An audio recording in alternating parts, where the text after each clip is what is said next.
India's best UPSC interview guidance by former UPSC board members. 5-pronged approach includes DAF briefing, one-to-one sessions, regional information guidance, feedback by a psychologist, mock interview mimicking the actual interview by former UPSC board members only at KPIS Delhi. This is the guidance by the best to ace the UPSC race. WhatsApp your DAF to 9133957733 now. Hello everybody, welcome to KPIS Delhi's CARE initiative, Current Affairs through Reverse Engineering. These are the articles that will be seen today. Let us look into the first article for the day. Pradhan Mantri Anuschit Jati Abhyuday Yojana is also known as PM Ajay. Alright. So the context for this article is that there was a review of this particular scheme. Now, in prelims perspective, you need to know some basics about this scheme. Alright, so this scheme, PM Ajay, is a merger of 3 centrally sponsored schemes. Now, what are those schemes that got merged into PM Ajay? They are Pradhan Mantri Adarsh Gram Yojana. This is the first one. The second one is Special Central Assistance to Scheduled Castes Subplan. And the third one is Babu Jagjeevan Ram Chhatravas Yojana. Alright, so all these 3 merged into PM Ajay. Alright, this is the first point. Now, what is the aim of the scheme? To reduce poverty of the scheduled caste communities by generation of additional employment opportunities through skill development. Alright, through skill development, income generating schemes and other initiatives. Overall, there should be socio-economic development, alright, which should be evident if they measure through socio-economic developmental indicators in the SC dominated villages. In these scheduled caste dominated villages, they want overall socio-economic indicators to perform well. Alright, this is the overall aim. Okay, to be specific, if we have to divide the scheme into 3 components, they would be: first one, development of SC dominated villages into Adarsh Gram. Alright. Second one, there is a component of grants and aid for district and state level projects for socio-economic benefit of SCs. Alright, there will be grants and aid also. And third one, in the higher education institutions, there will be construction of hostels. Alright. Which higher education institutions? Higher education institutions which are top ranked as per NIRF rankings. Alright, so these are some basics about this particular scheme. Consider the following statements. Pradhan Mantri Adarsh Gram Yojana, Special Central Assistance to Scheduled Caste Subplan, Babu Jagjeevan Ram Chhatravas Yojana. How many of the schemes listed above are merged into Pradhan Mantri Anuschit Jati Abhyuday Yojana, which is also known as PM Ajay? Alright. So please be very careful. Sometimes they might not give you the full form of the scheme. They'll just mention PM Ajay. Alright, so all these 3 were merged and PM Ajay was in place, right? So all the 3 are correct. Now, which one of the following is not a feature of the Sansad Adarsh Gram Yojana? Sansad Adarsh Gram Yojana is basically a scheme to develop villages, as the name suggests, right? Adarsh Gram. Alright, here each parliament member, that is MP, will take up responsibility of providing amenities for the villages and developing 3 villages. Okay, this was given in 2017. So MPs were to develop 3 villages by the year 2019. Alright, as the name suggests, that is Adarsh Gram, that is ideal village, would have community participation. Alright, and Gram Panchayat would be the basic unit of functioning. Through this community participation, they would also prepare a village development plan and proper implementation of this village development plan for better socio-economic and physical indicators. Physical as in physical infrastructure indicators. Alright, now this there is another program called MP Lads. Alright, now contribution from this MP lands can be made to Sansad Adarsh Gram Yojana for the works that are eligible for implementation under guidelines of MP lads. Alright, so now we will come to the options. It focuses on community participation. Yes, this is correct. It is to be guided by a member of parliament. Yes, this is also correct. It aims at creating infrastructure for the village. A village development plan would be prepared for every identified Gram Panchayat. This is very specific and this is correct, right? So when you compare all the four options, these three are to the point, and this one, option C, is this is the answer for this one, okay? Because they're asking not a feature of Sansad Adarsh Gram Yojana. See, it is not just creating infrastructure, but overall socio-economic development. Alright, so C is the answer. Most relevant statements are A, B and D. Alright, so C is the wrong one here. Alright. Indian delegation visits Hawaii to discuss the progress of TMT. Now TMT here is the 30-meter telescope. Alright, now for prelims, what is this 30-meter telescope? And some basics about it will become important. Okay, so as the name suggests, 30-meter telescope is a 30-meter diameter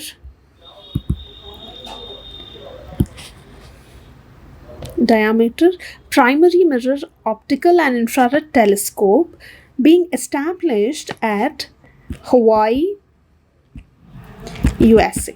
Alright. And who are the partners in this one? It is an international partnership between Caltech, Universities of California, Canada, Japan, China, and India. Alright, now Aryabhatta Research Institute for Observational Sciences, Nainital, the Indian Institute of Astrophysics, Bangalore, and the Inter-University Center for Astronomy and Astrophysics, IUCAA, Pune, are the three main institutes constituting TMT India.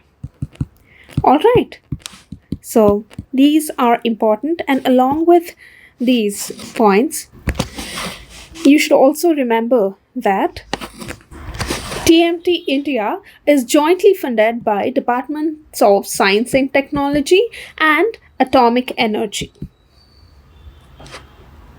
Alright, so Department of Science and Technology and Atomic Energy will be funding TMT India. And it is set to complete in 2030, and after its completion, it will be the largest optical telescope in the world. Alright, it is designed for observations from near ultraviolet to mid-infrared wavelengths. Alright, that is from 0.31 to 28 micrometers. Alright, now here you should also remember this one for prelims, the electromagnetic spectrum. See, this is the increasing wavelength. Alright, so first you will get what? Gamma rays, X-rays, ultraviolet rays, visible, VIBGYOR, okay, visible light. Then you will have infrared, then you will have microwave, and then you will get radio. Alright, so this is the order of increasing wavelengths in the electromagnetic spectrum. Alright, so this particular telescope actually is designed for observations from near ultraviolet to mid-infrared. So this particular wavelength. Alright, yeah. Mauna Kea, that has been in news recently, where 30-meter telescope was situated, is located in USA, Hawaii. Mauna Kea is the place. Alright, now consider the following statements about James Webb Space Telescope. This was given in the year 2022 in the CDS examination. The context was that, or it was launched in the year 2021. December 25th, 2021, it was launched. Therefore, this question was given in 2022. All right. Now, James Webb Telescope is the world's most powerful and complex space observatory built and launched into space. All right. And who all were associated with it? NASA was there. All right. In collaboration with European Space Agency and Canadian Space Agency. Now, it is the largest observatory ever launched into space. True. It is being developed by NASA in partnership with the ESA, European Space Agency, and the Canadian Space Agency. True. So C is the answer. Swachh Sarvekshan Awards 2023 conferred. Alright. Now, for prelims, you need to know some basics about these awards. Alright. Swachh Sarvekshan is conducted by Ministry of Housing and Urban Affairs since 2016. Alright. And it is the world's largest urban sanitation and cleanliness survey. Alright. Now, what is the primary goal of this survey? It is to encourage large-scale citizen participation and create awareness among all sections of the society about importance of working together towards making towns and cities better places to reside in. Alright, so this is the ministry that is associated with the survey, and 2016 is the year when it was started, and it is the largest urban sanitation and cleanliness survey in the world. Alright, and this is the aim. And this year, rank 1 was given to Indore and Surat. Okay, so All India Clean City rank 1 goes to Indore and Surat. Alright, now rank 3 is given to Navi Mumbai. Alright, because rank 1 is given to two places, no? Indore and Surat. Then there will be no rank 2. Directly it will be rank 3. Okay, so Navi Mumbai is rank number 3. Rank 1 goes to Indore and Surat. Alright.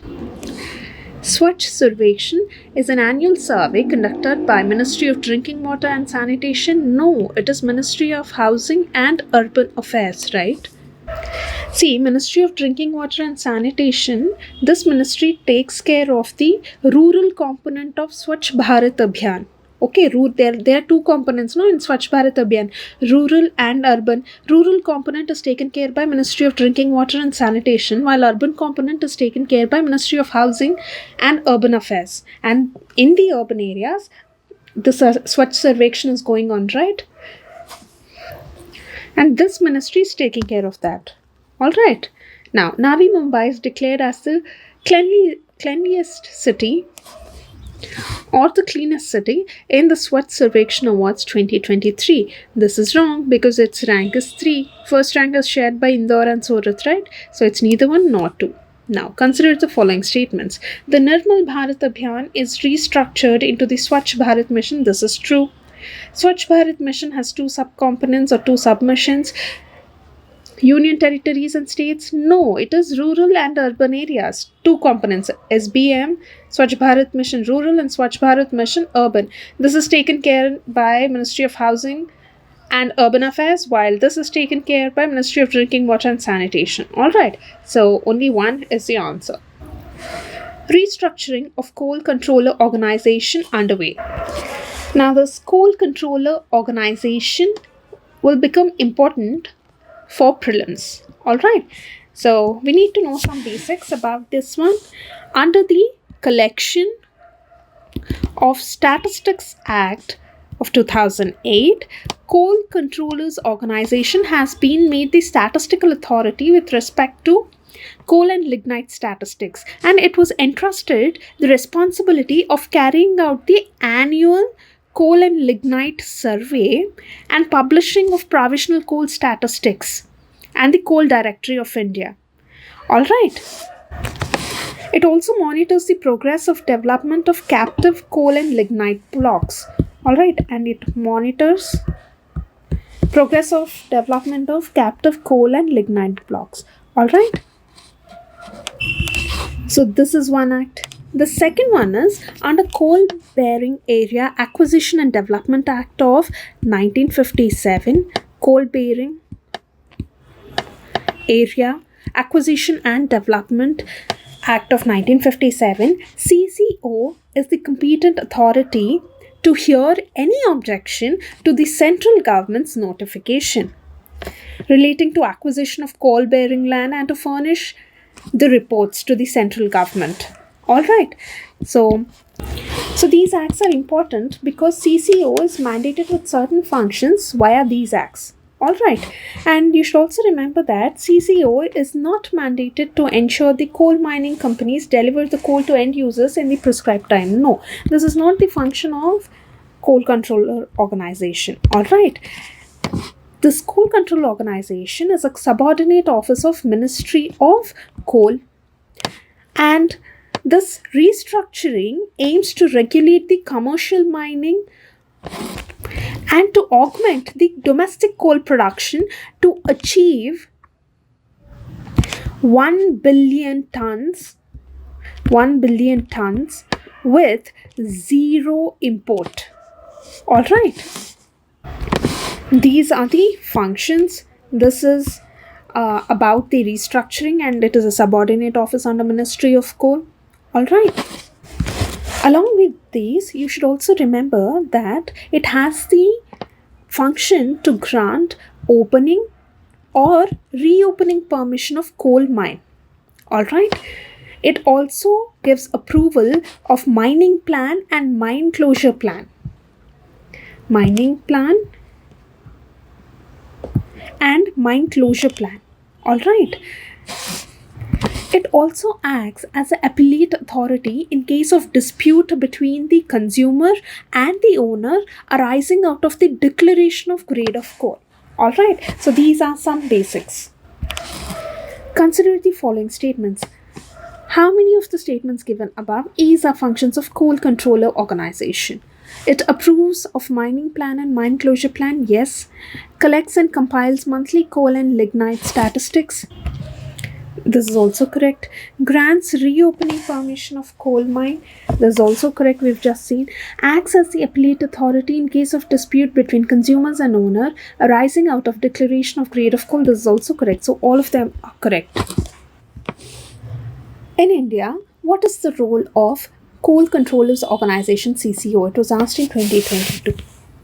CCO is the major source of coal statistics in Government of India. Yes, we've just seen that particular act like Collection of Statistics Act of 2008 entrusted CCO to carry out the service and publish them. Okay, entrusted CCO to carry out surveys and to publish what? Coal statistics. So this is correct. When one is correct, B is gone. Now 2 is common in all of them. That means you don't need to read 2. Directly come to you. If you know 3 or 4, you are done. You will get the answer. All right. Now, it hears any objection to the government's notification relating to acquisition of coal-bearing areas. This is correct, right? We've just seen. According to the Coal-Bearing Area Acquisition and Development Act of 1957, CCO is a competent authority to hear any objection to the government's notification relating to acquisition of coal-bearing areas. So this is also correct. That means 1, 2 and 3 are correct. You don't need to read 4 at all. All right. So A is the answer. Entrepreneurship, turning the tide against antimicrobial resistance. So this article in Hindu highlights the bacteriophage therapy. Now what is this bacteriophage therapy? It involves using viruses known as phages to target and destroy specific bacteria. Alright, now what are phages? Phages are viruses that infect and replicate within bacteria. Alright, so there's bacteria and this virus called phages will infect them and they will replicate. Alright, they act by attaching to the bacterial cells, injecting their genetic material, causing the bacteria to either lyse as in burst, or alter their function. Alright, Now, why is this therapy important? Because they are highly specific. Phages are highly specific, okay, to certain bacterial strains, minimizing impact on beneficial bacteria. Alright, so this selectively allows for targeted treatment against harmful bacteria. Alright, so minimizing the impact on beneficial bacteria, and the selectivity allows for targeted treatment against harmful bacteria. Alright, so these are the advantages of this bacteriophage therapy. Now, consider the following statements. Bacteriophages are bacteria that infect and replicate within viruses. No, it is the other way around. Bacteriophages are viruses that infect bacteria. Alright, so one is gone. Bacteriophage therapy is non-specific. No, it is very, very specific. That is one utility or advantage of this particular therapy, that can also minimize the effect on good bacteria, thus preventing what? Antimicrobial resistance. Okay, so this is also gone. Phages act by causing bacterial cells to undergo mitosis. No, mitosis is a cell division process, right? So this this phages actually act by attaching to bacterial cells, and they inject their genetic material and cause the bacteria to either burst or alter their function, not divide and grow. Alright, so this is wrong. Bacteriophage therapy offers a selective and targeted approach against specific bacteria. This is correct. So only one statement is right. Alright, what is a bacteriophage? This was asked in IES exam 2014. A bacterium that infects animal? No. A bacterium which breaks down petroleum? No. A virus which lyses bacteria? This is correct. Alright. Haifa port, Red Sea crisis. Israeli logistics startup Trunket has a solution, that is moving cargo by road between Dubai and the Adani-run Haifa port in Israel. So this location of this port, Haifa port in Israel, will become important. Alright. Haifa port that has been in news recently is located in which country? It is in Israel. Alright. Now, the term Levant, often heard in news, roughly corresponds to which of the following regions? Levant is a French word. It is derived from French word lever, that means to rise. Alright, and historically this region is the Eastern Mediterranean shores that roughly correspond to modern day, it is Syria, Israel, Jordan. Alright, so all these countries are there, right? And here you will have what? The Mediterranean. Alright, so this area is called the Levant. Region along the Eastern Mediterranean shores. Yes, this is correct. This is it for today. All the best.